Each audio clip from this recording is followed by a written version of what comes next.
Good evening, everybody. This is the NFL Week 14 opening lines reaction show, Week 13 recap as well. If you're listening on Apple or Spotify, maybe you're doing so a little bit later. A very good morning to you on a Monday, December 2nd morning as we flip the calendar over into the month of December. Been a few days since I chatted with you guys.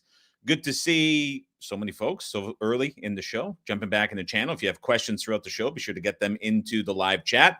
How was everybody's Thanksgiving?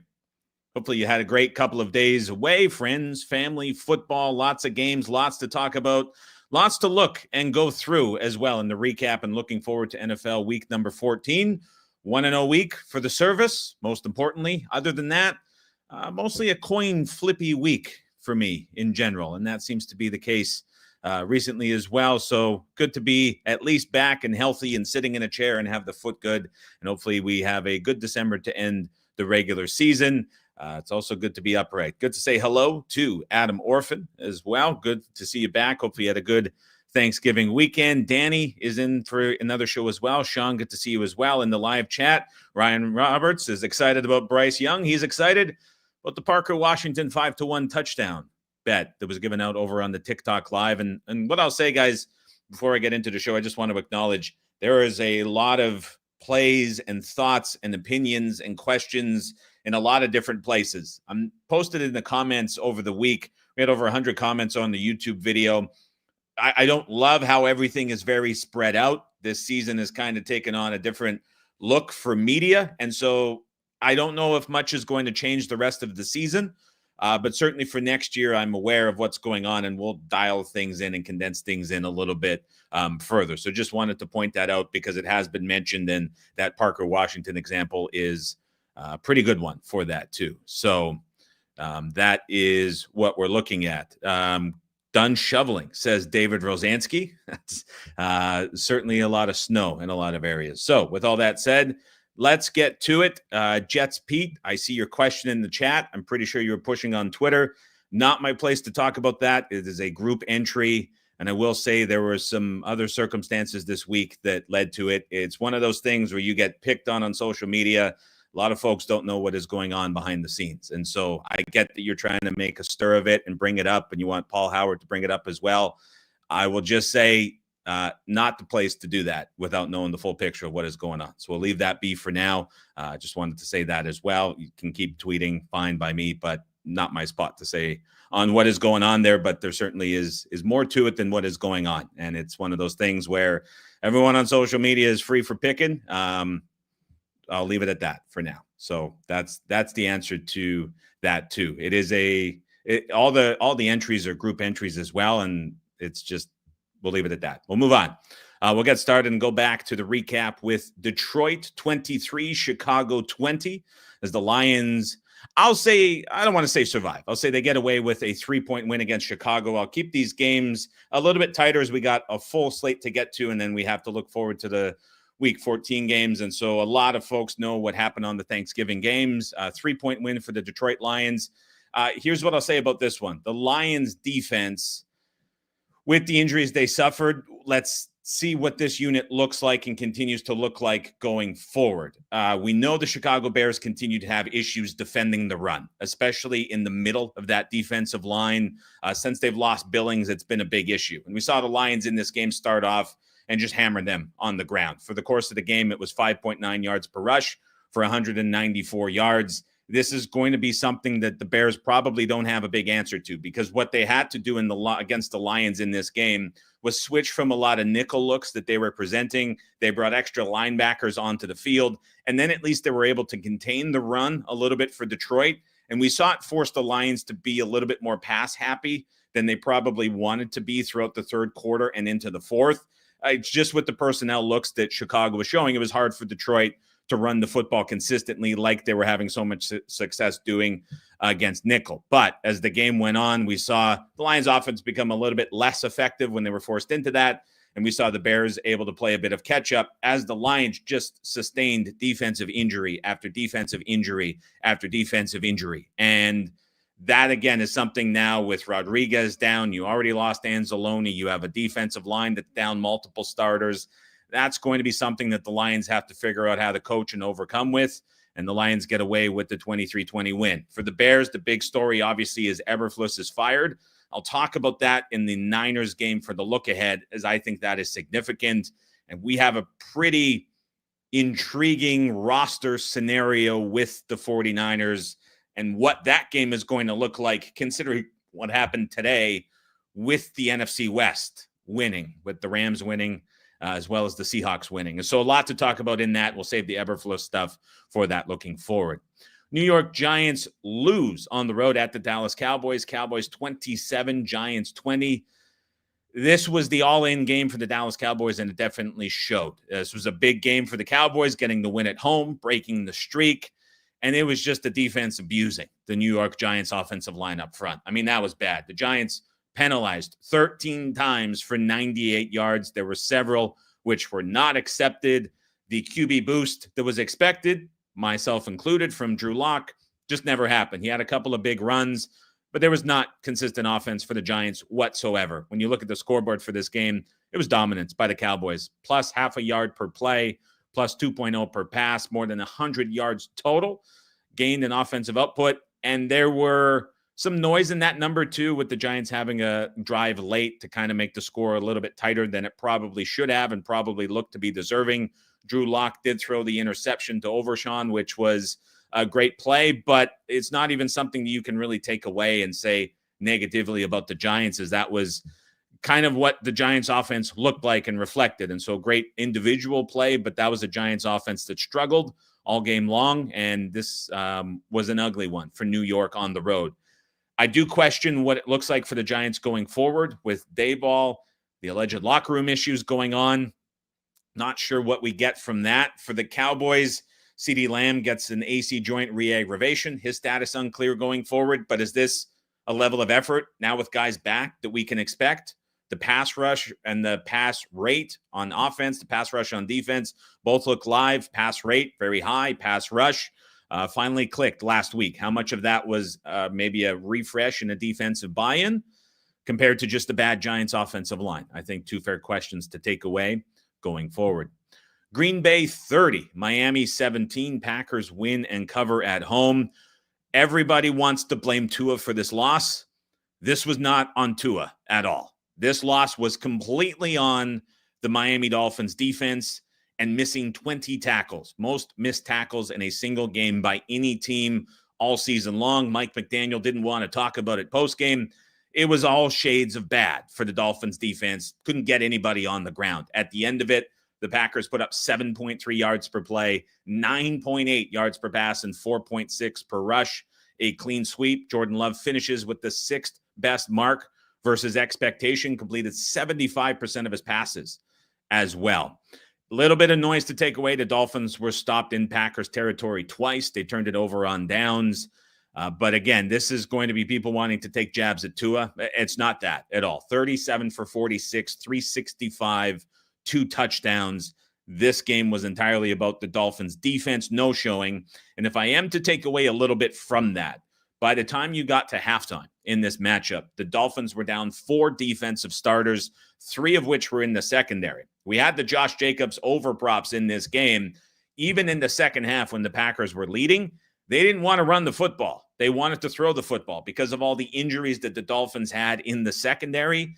And these guys that got banged up are certainly going to be names to watch next week and beyond for the Dolphins, as those injuries piled up in a hurry in that game and made it pretty favorable for Jordan Love and this Packers offense to operate throughout the game. Washington 42, Tennessee 19. This was the big service play of the week on the over at 43, closed 45.5, shaded to the over, and it flies over the total comfortably. A good run to keep a decent run on the service altogether going. Looking at this game specifically, from the side, first of all, Washington took game day money, 5.5s turned into 6.5s. Talked about this being the traditional handicapping spot all week, and it certainly turned into it. Big bounce back for Washington, 28-0. They get out to a lead. Could have been 31-0. They missed a field goal. Couple of fumbles by Tennessee to aid Washington to scoring 21 points to open the game. Scored on 4 straight drives to begin the game and then missed a field goal. This was dominant for Washington from start to finish. What was most impressive to me, The Tennessee Titans defense has been awesome against the run all season. Where were they today? Complete no-show as Washington outgains the Titans by more than 200 yards, go for more than 200 total on the ground. And again, like, this is a scoreline that shows 42-19. It played every bit of 42-19 and arguably could have been a little bit more as, again, Washington misses the field goal. 1st and 10 inside the Tennessee red zone on that drive that turned into a field goal. A couple penalties pushed it back a little bit, completely one-sided. All said and done, 1.1 yards per play. The better were the Commanders, 0.7 per pass, 2.7 per rush. And again, 257 yards on the ground for Washington. Incredibly impressive from them. You wonder from the Tennessee Titans side, Will Levis continues to bring a lot of variance to all of these games. Are we going to see these totals get above average going forward? I don't agree with Titans totals against opponents like this with bad defenses being below average. Both of these two teams have played really tough defenses prior to this game.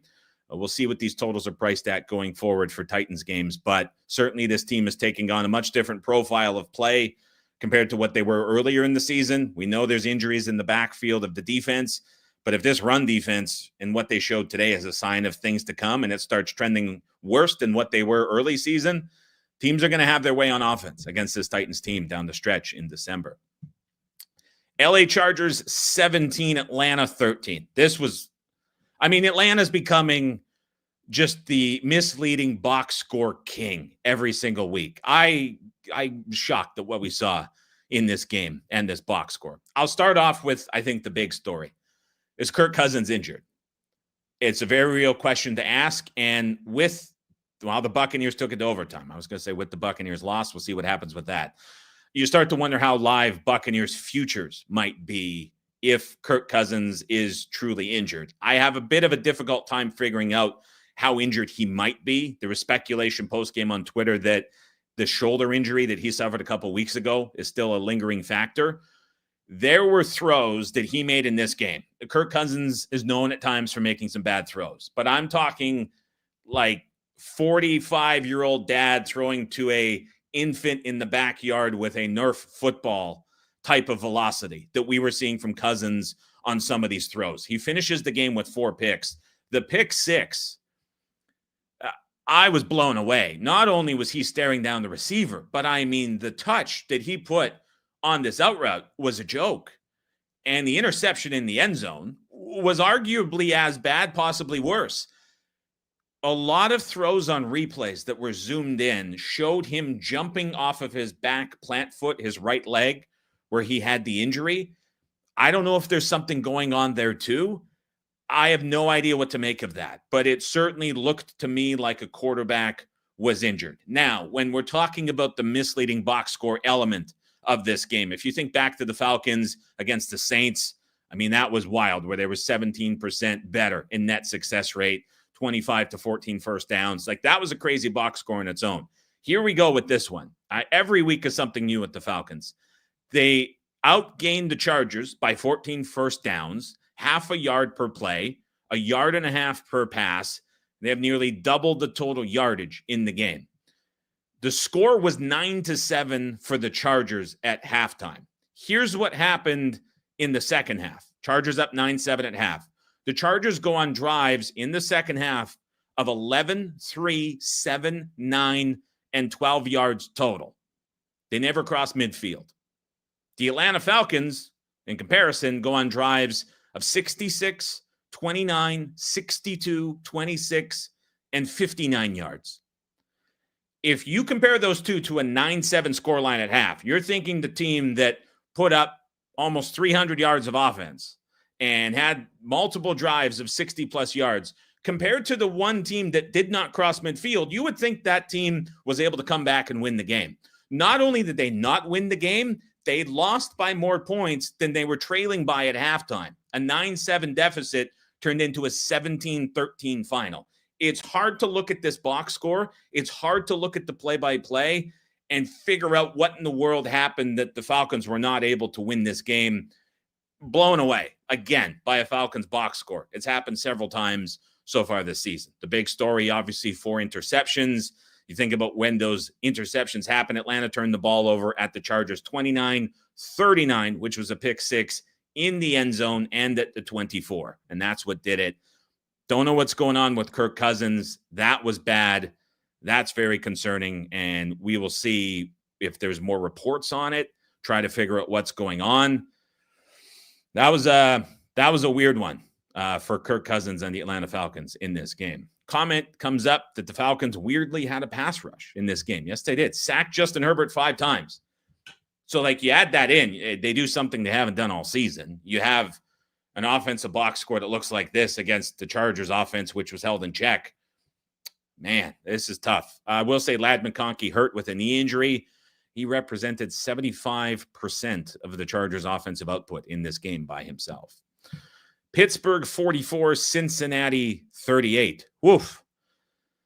Joe Burrow's arguably at MVP numbers. He's obviously not going to win the MVP or be in the consideration, but he's putting up some serious numbers on the stat sheet, and we see this Bengals defense again completely no-show. I thought this was a joke. I went back and looked through the box score. The Steelers and Russell Wilson completed passes of at least 20 yards or more to 8 different wide receivers. I didn't know the Steelers had 8 people who could catch a football on this offense. Russell Wilson found 8 different receivers today for 20 or more yard completions. Insane, and just represents how bad this Bengals defense is. The Bengals coaching staff must have a complete overhaul. Don't know if it's going to happen in season. A game like this is a perfect example of how dire the need is for change in Cincinnati. Pittsburgh puts up 520 yards of offense, 7.9 yards per play, 10.3 per pass, and 4.2 per rush in a game that the Bengals needed to save their season and keep things alive. And the defense, again, for another time this season, no-showed. There is a group in the market that continues to bet Bengals games unders. I'm blown away by that, as the Bengals are getting every single team over the total. The Steelers had 1 punt all game, a 96% series success rate. All kinds of bad for the Bengals defense. And I start to wonder now, as we look forward to the last month of the season, what is this defense playing for? I mean, Geno Stone looked like he was entirely checked out. The linebacker group was non-existent. Is this a team that has need internally to rebound? Are these guys playing for jobs, knowing that there's likely a change of staff? What are we getting from this Bengals team down the stretch? I don't know.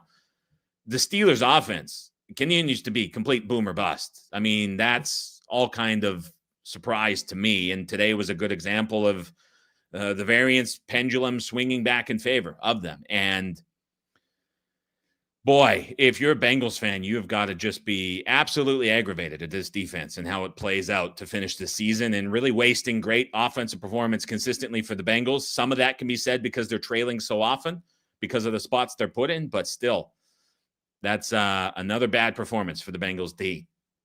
Colts 25, Pats 24. Shane Steichen's gamble at the end of the game pays off and keeps the season and the playoff hopes alive for the Indianapolis Colts. After scoring on 4th down and goal with 12 seconds to play in the 4th quarter, Steichen goes for 2 instead of kicking the extra point. Right decision. He gets it with a Richardson run. They ends up where the Colts are leading by 1 point. The Pats end up trying a 68-yard field goal.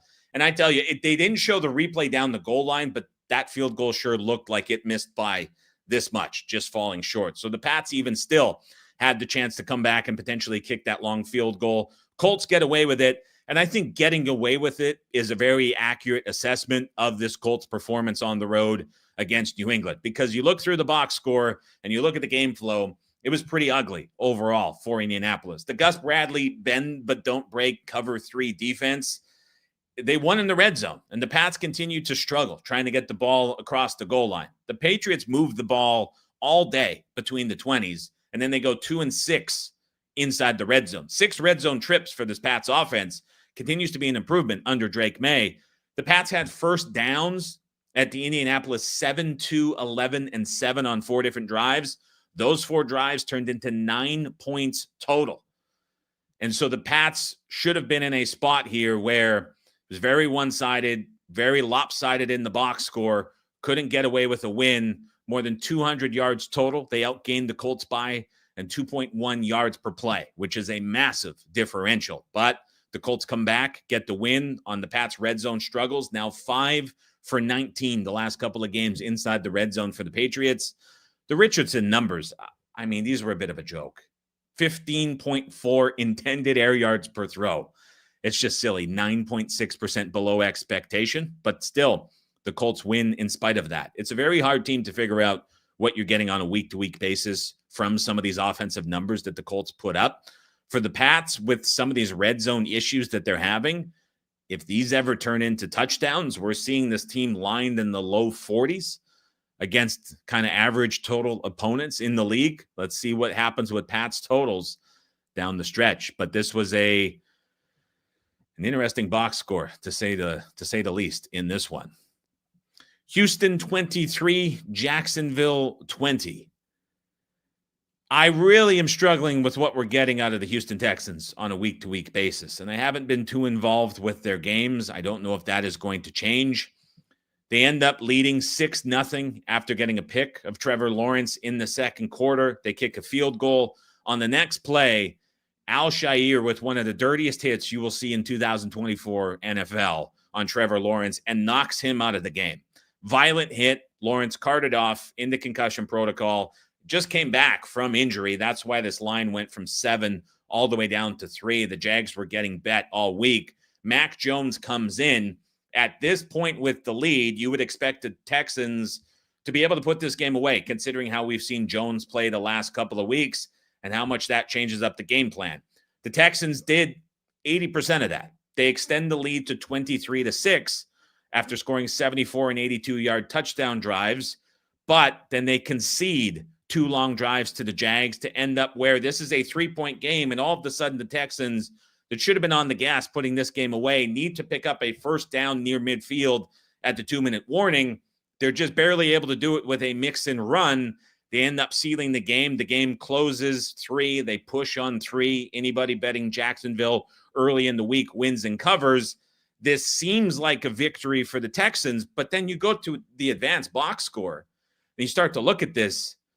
CJ Stroud finishes dead on expectation, but this was just a 38% passing success rate for this Texans offense. And that's a pretty damning number considering, think about this Jags defense and some of the big games that we have seen them concede against opponents all season long. And this was a game where Tyson Campbell, the best defensive back for the Jags, was lost. The Jags lost their starting quarterback. And the Texans still were not able to close a game out after they pull away, giving up those 2 scores. So they win by 3. They stay in control of the division and trending towards a playoff berth that's going to be relatively untested. But I don't know what we're getting from Houston on a week-to-week basis. This is a hard kind of team to figure out. They have a defense that has looked top of the league, and they've had a defense no-show other weeks. It's a very hard team to handicap and figure out right now. And this is a game, again, narrowly. They were a missed tackle away in the backfield on that 3rd and 4 near midfield from punting it back and Mac Jones having a drive to force overtime after leading 23-6 against the backup QB. So that is another weird one for the Houston Texans. Minnesota 23, Arizona 22. The Dave Malinsky special comes through with the Cardinals covering 3.5-point underdogs on the road. This was a Vikings team that clearly started slow, which was the entire point of the angle, the entire point of the handicap. 3 weeks on the road, you're coming back. It's the holiday week. You got things going on that are different, completely different mentality. The Cardinals in the complete opposite scenario as they're coming away on a holiday week, traveling into Minnesota, perhaps a more business-like mentality. The Cardinals are leading 9-6 at the break, and the Vikings were incredibly fortunate for that to only be down 9-6. Arizona moved the ball up and down consistently for the first 2 quarters. They settled for field goals after 57, 71, and 64-yard drives. They also missed a field goal. Arizona settled for field goals on their first 5 possessions of the game, converted on 4 of them. This is a play or 2 away from being a double-digit deficit for the Vikings and having them have to come back on a bigger scale than what they had to. I mean, this could have got out of hand, and the Vikings defense held on. The Cardinals just could not get the ball in the end zone. Arizona suffered from settling for a field goal again. They were up 3 in the fourth quarter. It's a long drive. They get down 1st and goal from the 5. They can't get the ball in the end zone. Again, they settle for the field goal, and then they concede the long touchdown drive back for the Vikings, who kicked the extra point and end up going up by 1. All is said and done, the Arizona Cardinals, 200 yards more of offense, turned out to be equal per play because the Vikings were hitting more explosives, but Arizona finishes 1 for 6 in the red zone, -2 in the turnover differential with a couple of picks for Kyler Murray. This is a game, Arizona with the NFC West and how that is looking, especially now that the Rams get the win at the Saints. Arizona lets one get away here as the Vikings win 23-20, knocks Arizona back a level. A lot of unrealized points for Arizona in this game. Seattle 26, New York Jets 21. The Jets got bet big time. Friday, Saturday, game day this morning. That game closed as the Jets a 1.5-point favorite. We talked about it on the podcast and the preview on Wednesday. After this got to Seattle 2.5 and the Rodgers news came through that things were not going to be as dire as they were perhaps looking, that this number was going to swing back. It's another week where the Jets are just getting blasted in the market. A lot of that is coming from the bettors that really rely on math, a lot of advanced numbers, because the Jets' advanced stats look far better than the on-field product that they're producing. I will say in this game, watched a lot of it, this Seahawks team is so gritty right now. There is, I would say, a limited ceiling for what you're going to get from them on a weekly basis. But, man, they are playing so hard for their head coach, Mike McDonald. And it was just evident when you're looking at these two teams on the field, the difference of this team that is fully bought in Seattle, even if comparatively they are less talented than the Jets roster. But compared to the Jets, who are just, I don't want to say sleepwalking, but I mean, you see a lot of guys on the field that really look checked out. And this was a game where the Jets, out of the bye, showed a lot of life early. Quite frankly, very similar to the Arizona game. This game could have got out of hand in a hurry, and it could have been a Seahawks repeat to perhaps that Patriots game where they were flat-footed early, going across the country for the early start. I think they learned from that and were able to keep fighting in this spot. But just to put it into context, the Jets scored touchdowns on their first 3 possessions. And at that point, mid-second quarter, it looks like the game is over. There is a turnover for Seattle, which sets the Jets up 21-7 around the Seattle 35. The Jets drive down to the Seattle 9. So I'm watching this game. The Jets are getting bet all week. They take the game day money. It's a big move again for the Jets. They're up 21-7. They're at the Seattle 9. And I'm looking at it, and I'm like, okay, this is it. Like, here's finally the game where the market is right. We see the Jets get a win. Too little, too late. It is what it is. And all of a sudden, it's a tip pass, and it's Williams running 91 yards the other way as the defensive lineman untouched for a pick 6. Completely flips the game. Looks like 28-7. 15 seconds later, it's 21-13, and the Seahawks are back and alive. From that point onward, in the middle of the second quarter, when the pick 6 was thrown, the Jets didn't score another point all game. It was like that was it for the offense. And everyone was like, see ya, that's it. We'll have a day. And from that point on, it was the Seahawks team just scrapping and staying alive. They cut the deficit to 21-16 into half. And then there was a second half drive where the Seahawks ran 10 plays from inside the Jets 3 and could not get the ball into the end zone. But they force a Breece Hall fumble shortly after. They get a stop deep in their territory to win after a touchdown drive that puts them up with the lead. And the game ends with a familiar scene of Aaron Rodgers yelling at wide receivers on the sideline because there was miscommunication on a 4th down heave into the end zone where the Seahawks were able to get off of the field. This was a game, again, you look at the difference in coaching. You look at the difference of one team bought in versus the other not, and it was just evident as the Seahawks were able to hang on. They've now won 3 games in a row. I think a great definition for this team is gritty. And Gerard, I was thinking about you all game long in this one. You're shouting out Leonard Williams in the chat. You're saying he's winning NFC Player of the Week on defense. You might very well be right. this is a good example of the difference in coaching. And the Seahawks able to hang on 3 weeks in a row, and they have a big division game against Arizona, which we'll talk about in the look ahead section coming up shortly. I have Tampa Bay 20, Carolina 16. That is obviously not the score. The Buccaneers win 26-23.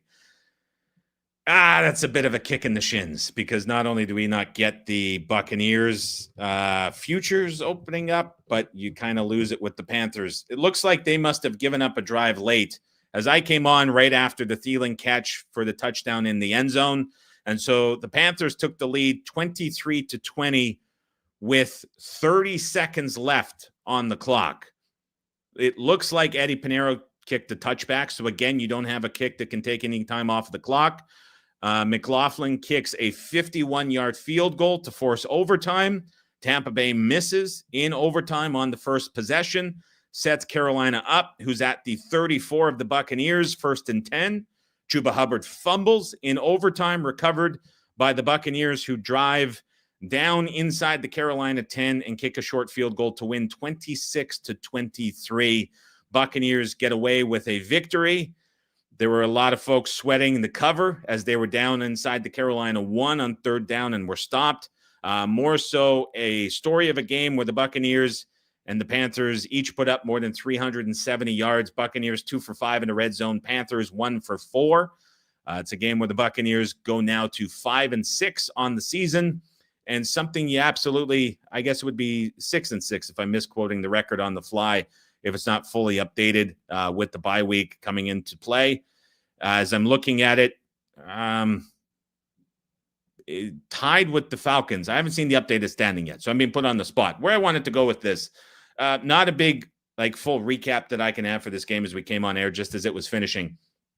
When I think about this scenario, if Kirk Cousins is actually dealing with an injury, and there's some truth to being what is tweeted and some of these rumors that have come out since post-game, if you're looking at futures in the NFC South, I think you certainly have to be considering taking some Bucs money at this point, which pains me a little bit to say just because of how I viewed this team. And I think today was a good reflection of what they probably are as a team overall, with Mayfield getting back into some turnovers. But if the Falcons are going to continue to play Cousins and maybe he is banged up, or perhaps there's going to be a switch over to where you're getting Penix down the stretch for the last couple of weeks, I don't know. But something worth considering if you're looking at Bucs futures down the stretch as the division winner.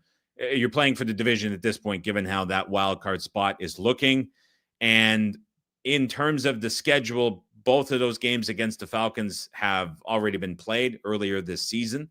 So this is going to be the Bucs down the stretch, Raiders, Chargers, Cowboys with Rush, Panthers again, and then the Saints, who look like they have lost Taysom Hill, the heart and soul of that offense, for the rest of the season too. For the Falcons down the stretch, for the schedule that they're going to be facing with some of the question marks around them, Panthers, Commanders, tougher out, Raiders, Vikings, tough defense with the pass rush that's going to test them, and the Giants as well. So you could arguably say Buccaneers down the stretch, easier schedule as well. So something to consider if you're looking maybe at some of those futures markets coming up on the board a little bit later tonight on the reopener into tomorrow morning. LA Rams 21, Saints 14.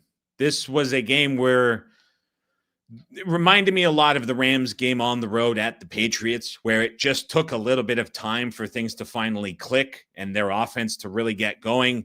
It wasn't the most impressive box score at the end of the game, especially from the passing perspective, but we knew coming in that this was a game where the Rams were going to lean on their run game, relying on a lot of their duo scheme, really get Williams going out of the backfield, and they did. The Rams ran for 156 yards, 5.4 yards per carry, and what you saw with this, similar to the Pats game, is the Rams were very effective when they got inside the red zone, converting on 3 of 3 opportunities.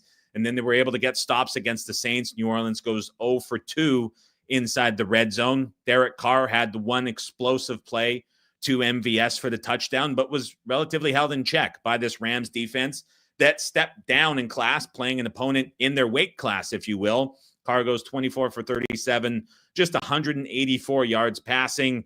It was a big game for Kamara, 23 carries for 112. and 5 yards per touch. But as I just touched on, the big loss was Taysom Hill in the fourth quarter as he was carted off. Speculation is that is a season-ending injury. Saints season now done as they get to their 8th loss. It's going to take a miracle for them to be back in contention at any time, even with the division tight above them.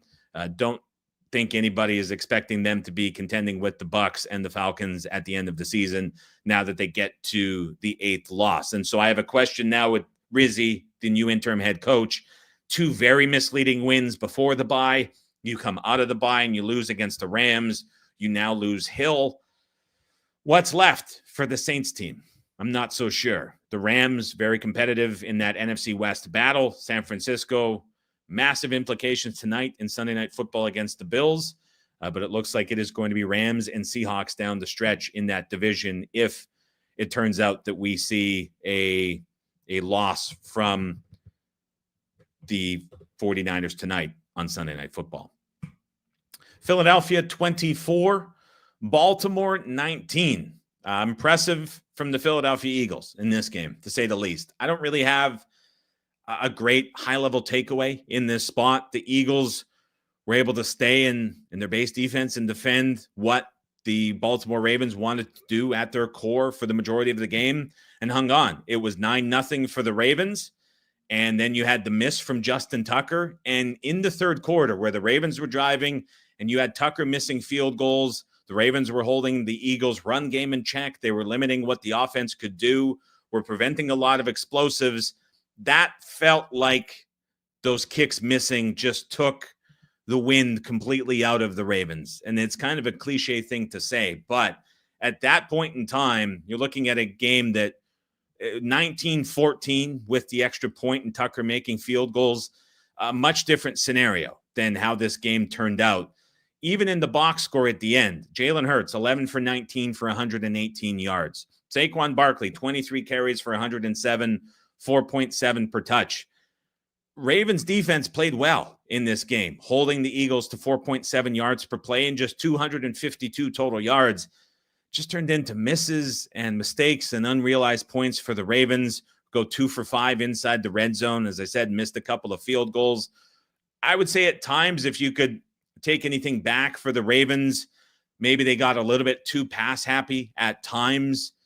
I thought everything, again, was going very well for the Ravens game flow wise into the third quarter. And then those misses just felt like it completely flipped the game. And it was just a backbreaker for the Ravens. But man, you're looking at Tucker and just wondering, like, what do you do if you're the Ravens in this scenario? Do you keep trotting him out there for kicks?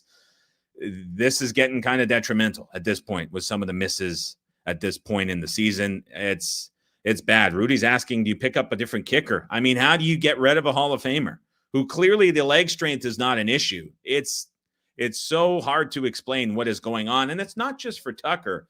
I do feel like league-wide, compared to what we had at the early part of the season where nobody could miss, we're seeing a lot of kickers who have been great throughout their careers really start to miss kicks a lot more often than what we were seeing in the early part of the year. And it's quite a shift league-wide in what we're getting from the kicking ability. And so, again, like, not a big takeaway for me in this game.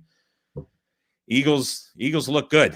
There's no question about it. And the Ravens, at 8-5, it's hard to believe that a team that has looked as great as the Ravens have all season long is looking up at the Steelers in the division. That is a hard thing for me to mentally get my head around that we'll see down the stretch.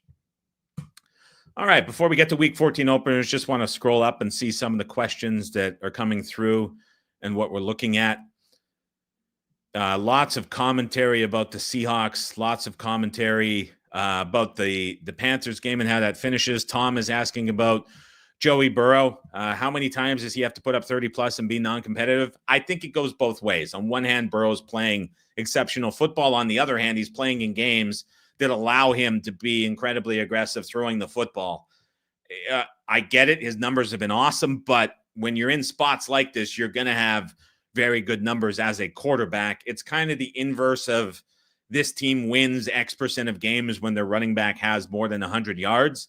It's like, well, it's a very good team, and you have a running back that's in a position to gain 100 yards often. It's been a bit of an inverse with that for Burrow. I'm not saying he hasn't been phenomenal all season, but there's been a lot of that where it's just the game states have allowed things to open up quite a bit. Dustin's asking about NFC futures. I touched on it with the Bucs. I mean, preseason sitting on the Eagles futures, I'm happy to hold those and see what happens. But there's probably some reason to play into the Buccaneers for South Division futures when those reopen tonight and tomorrow. The Advantage Betting Podcast says, is that a Lululemon sweatshirt? Try Aviator Nation if you like awesome hoodies. I will take it into consideration. I have to support the Canadian company, though. And so, obviously, being Canadian and Lululemon being a big Canadian company, always have to support the local company. And the closet is pretty lopsided to stock of Lululemon, which is why you see it so consistently. I've got this one specifically in about 5 different colors with Christmas coming up. Would expect the over on those numbers to be hit with the wife getting presents. All right. Week 14 openers. Thankfully, 6 teams on the bye this week.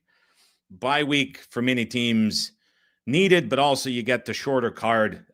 This Thanksgiving week was a long week. And I think when you get the big service win, but the rest of the week was a lot of coin flips, it's just stretched out to 4 days. And it's just like, man, this takes a long time. I realized based on the comments we missed the Chiefs game. My thoughts on the Chiefs game and their win, they need a left tackle as bad as any team needs a left tackle. You're going to see the 49ers tonight without Trent Williams and how important that position is coming. The Chiefs, they have Humphreys. I would expect them to be back this week. That was the story of the game. I mean, the tackle problem that the Chiefs have is so detrimental to their offense right now. We saw them get up by 13, and it was like, this is the game where the Chiefs right all of the issues they've had covering as a big favorite. All of a sudden, it doesn't come through. And that was really based on them not being able to sustain drives because of the issues they have at the tackle positions. They tried to fix it late with substitutions. That didn't help either. And so Humphreys, who I would expect to start this week, could change this offense for the Chiefs in a big way. Something to keep in mind and watch for as that Chiefs offense continues to try figure out what's going on. But man, they need a left tackle bad. Really, really bad. NB, I've seen your comments. I know you're going out of the way to remind me on certain teams I'm betting and losing. Your time and your dedication to do that is acknowledged. And so very good. You let me know how you're betting them before the games kick off this week. Would love to know, but I read the comments. I see you coming back in the chat to remind me. It's noted and acknowledged. Let's keep on going with Thursday Night Football. Green Bay Packers on the road at the Detroit Lions. This was Lions 6. This is now down to Lions 3.5, shaded to the under. 51.5 was the total. Reopens square on 51.5 as well. So in this game specifically, the reason that this number is coming down is 2 things. The biggest one are the Lions' defensive injuries. You know they lost Anzalone a couple of weeks ago. You know that they lost Hutchinson several weeks ago. You now have a spot where losing Malcolm Rodriguez, who has been terrific at the linebacker position all season, that was really kind of the guy who was going to remedy potentially the loss of Anzalone. He is lost for the rest of the season. We still don't know what's going on with Carlton Davis and his status for this game. We don't know about Pascal as well on the defensive line. There's so many injuries piling up for the Lions on defense. And we saw as these injuries came through, the Bears were all of a sudden, after looking very bad in the first half, able to start moving the football. And you think about how this Packers offense is starting to click and how they're starting to get everything going their way through the run game as well as the pass game. Dobbs potentially back for this game as well. It's just conflicting injury reports, conflicting injury scenarios, one team trending up and a Lions team that is really at the ceiling in terms of pricing. And that's why we're seeing this number adjusted down. Other injuries, as I'm looking at the list now to think about, Emmanuel Mosley, is he finally going to be back for the Lions in this game? He was potentially going to start last week, was very close. What's his status going to be? A lot of injuries for the Lions to have to overcome. And so this is now the Lions really being knocked down a rung. Is this now a shift in the division that we potentially see? But the reason that there has been so much money coming in on the underdog in terms of a look-ahead line perspective, as well as now you're getting on the reopen Packers money immediately, plus a big adjustment from books on the reopen, is all the injuries that we are seeing for the Lions in this game. Atlanta on the road at the Minnesota Vikings. Vikings 4.5-point favorites with a total in this game of 46. Dead on from the look-ahead price that we were seeing. As I mentioned, what's going on with Kirk Cousins? I don't know without a very clear and sustained injury report, just based on how misleading things were for the Falcons and considering they took pro money last week against the Chargers. Are we going to see the Vikings get bet immediately on speculation? I don't know if that's going to happen. We'll have to keep an eye out on any type of extra reports that we get tomorrow and Tuesday on potential issues with Cousins and how you're looking at that offense as a whole with or without him. And so I think this game is kind of stuck at this point. I don't know if we're going to see any big shift in this yet.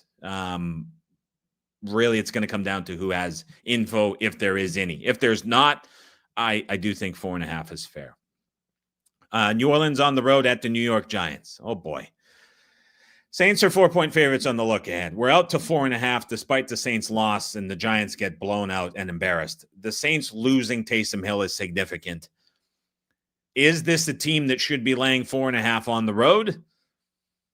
That's a hard number for me to get to. But if they're going to be doing it, it's certainly the Giants on the very short list of teams that they should be doing it against. I don't know who we're going to see start for quarterback for the Giants.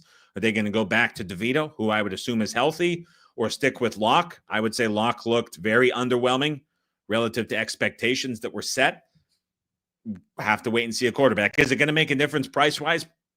Maybe not. We saw after Locke was ruled in, the Giants did take money, but the Cowboys got bet back very close to kick pretty significantly and obviously was justified and covered, perhaps devaluing what Locke represents to the spread.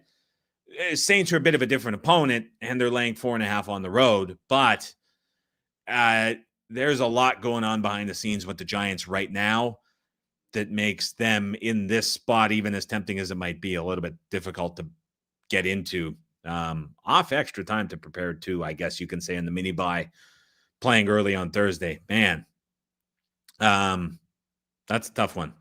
Jags on the road at the Tennessee Titans. Titans 3-point favorites on the look ahead. That look ahead was made under the expectation that Trevor Lawrence would be playing. I think he is at a minimum a very long shot to play in this game. It looks like a long-term concussion that is going to keep him out. I don't expect there to be any news that suggests that he is going to play after that hit that he took and how he was taken off of the field. So this would likely be another Mac Jones game. This is a price of 40 on the total that is shaded to the under. We were talking about Titans totals during the recap portion of this show. Do they deserve to be below average? Mac Jones, certainly a quarterback who would command a below average total on his own with a team. Something I would say that is important that I'll be watching for. The best cornerback for the Jacksonville Jags, Tyson Campbell, left the game. What is his status going to be for this game? That would be impactful against the Titans offense that's willing to push the ball downfield and throw it.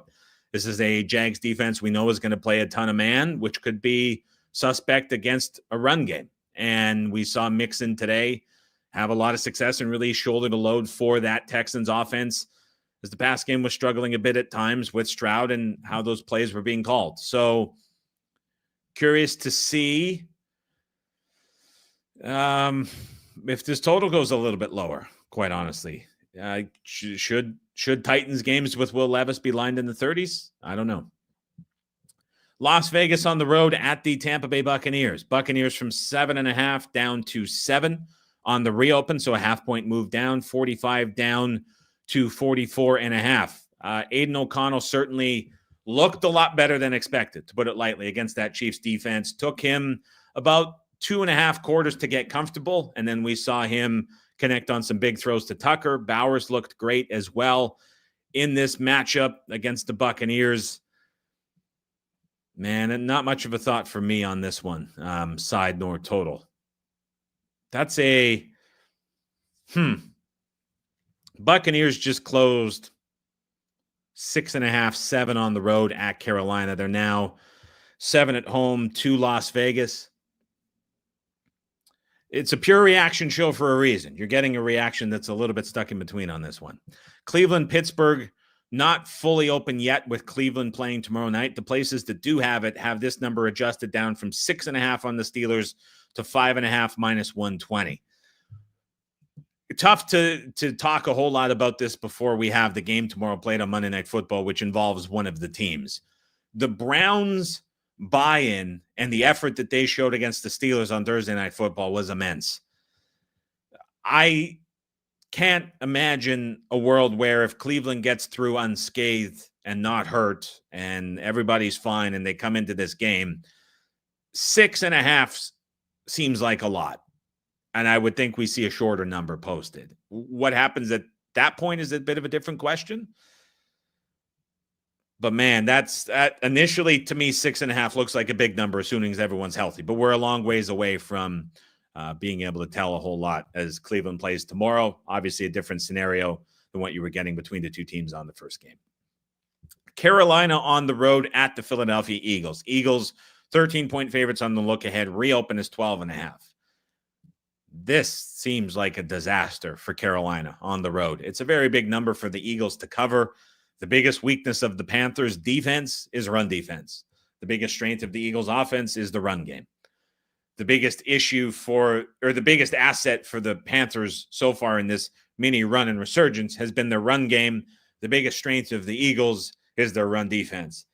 You could look at this and say, is this possibly a spot where the Eagles are in a bit of a letdown? I don't know if you're buying into that because they've been so good as front runners all season. And I would be shocked if there is a scenario where the Panthers go into Philadelphia and have a lead. This reminds me in a similar category, in a similar way to the Lions-Jags game a couple of weeks. There wasn't that quit element built in with the Jags that you're getting from the Panthers.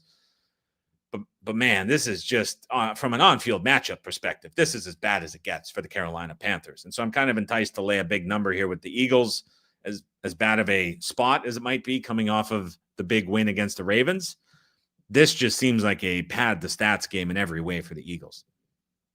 New York Jets on the road at the Miami Dolphins. Dolphins 6.5-point favorites on the look ahead, total 44.5. There's a comment from Lou in the chat who says, I like the Jets Fins over 44.5 with the Dolphins secondary decimated. Very good read by you. I think we have to wait and see to an extent, or you can try get out ahead of it if you think some of these injuries are going to hold.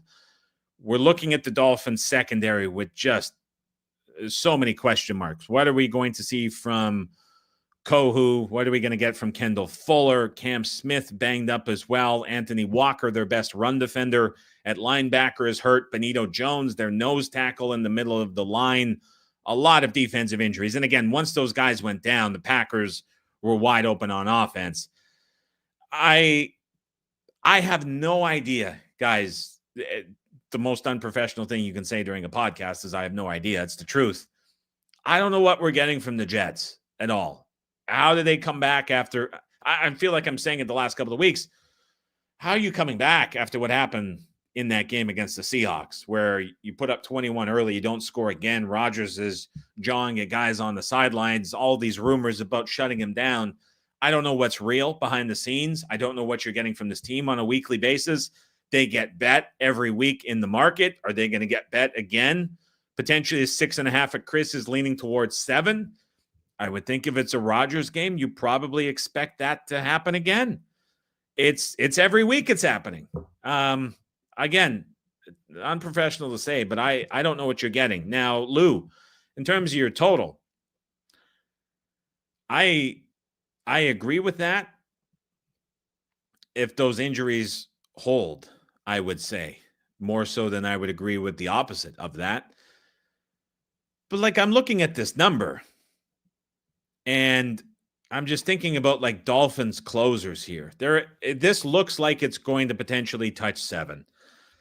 Dolphins closed 7.5-point favorites at home to the Pats. That's maybe a generous 7.5. They closed 8 at home to the Raiders. when we think about the Jets, and I'm not trying to advocate for them, but I'm thinking like who's going to look at this game and how are they going to look at this and what might they be betting? You think about all these advanced stats that are just heavily in favor of the Jets.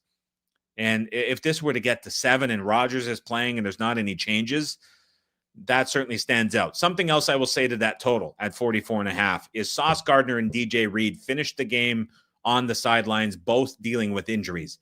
Now, both of them have finished the game with injuries several times this season. And if they were both to be out, this is certainly an over, obviously, with the two best corners on the Jets out. I don't know if that's going to be the case. It is worth noting that both of them finished the game on the sidelines with injuries and they were taken out of the game. It wasn't something that was widely reported and announced injury-wise, but they were not playing on the field on that final drive. So worth noting in this game as the Dolphins have injury concerns of their own in the secondary as well. Seattle on the road at the Arizona Cardinals. Now, I'm seeing 2.5 for Arizona being bet up. I thought that was an error. I guess I'm wrong.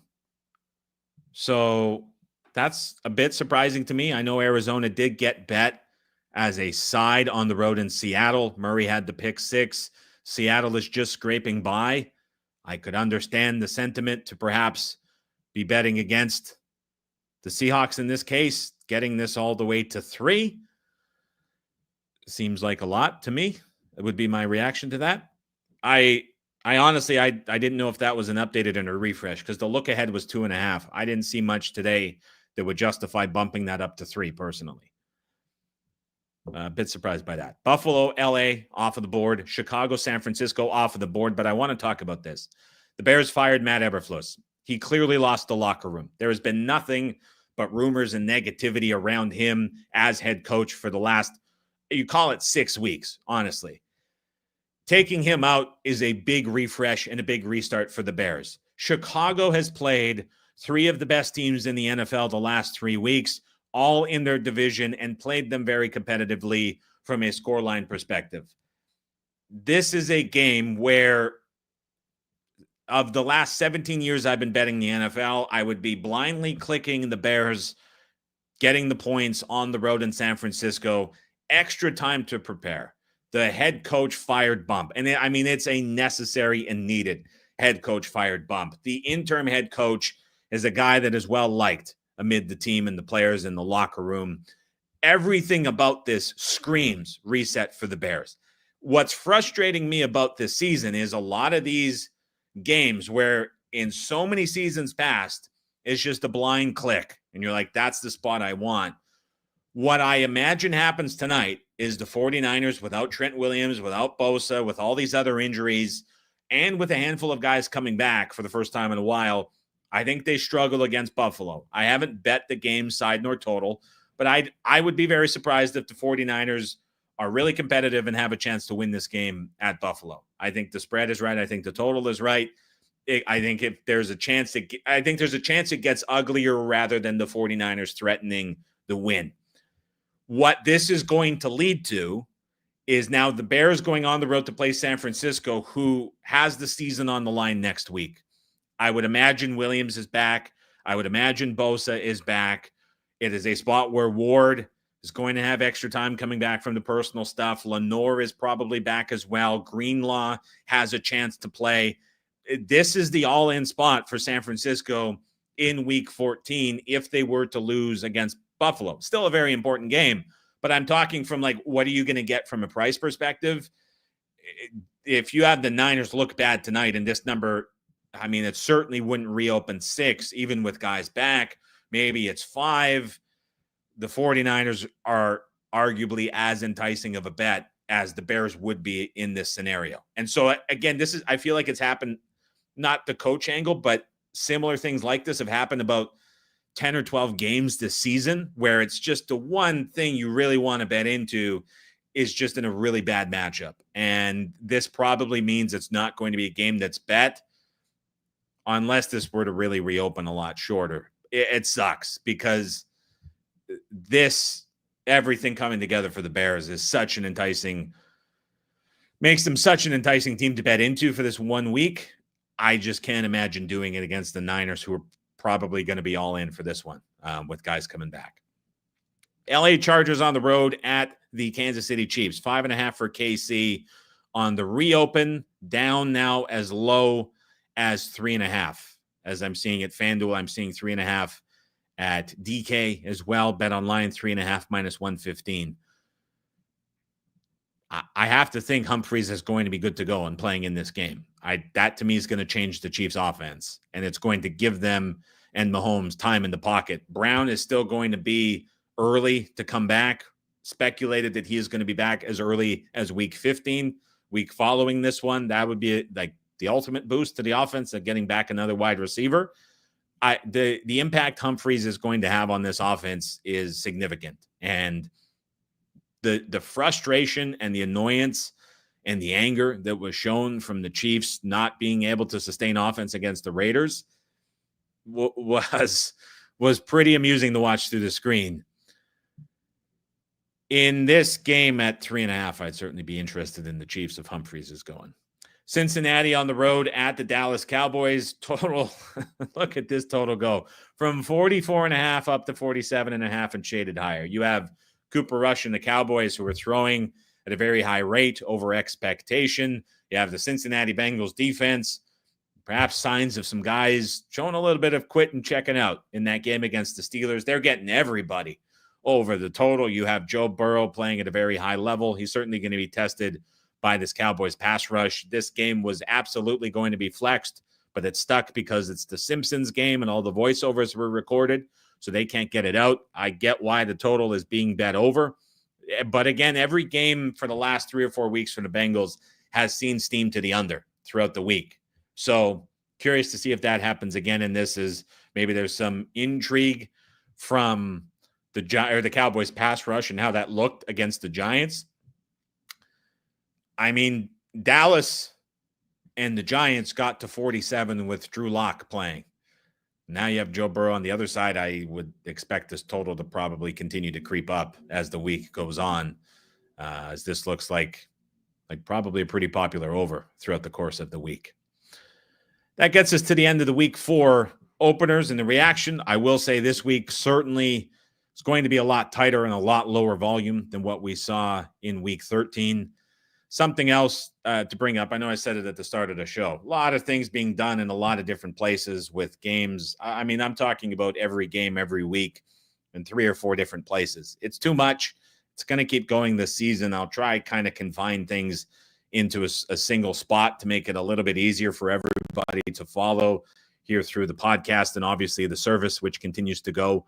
But just wanted to say that, hey, I'm aware of that happening, and next year we'll be kind of dialing things in and making things a little bit more concise and in one spot that makes it easier to follow. So I hear you guys in the comments. I hear everything going on, and I'll do my best to kind of try condense things further throughout the course of the season. In terms of week 14 and what we're looking at, not a whole lot immediately off the jump stood out. I would say the Eagles side, but I see some 13s that are very soft and coming in. I know the Panthers have been playing well, but that's just such a bad on-field matchup.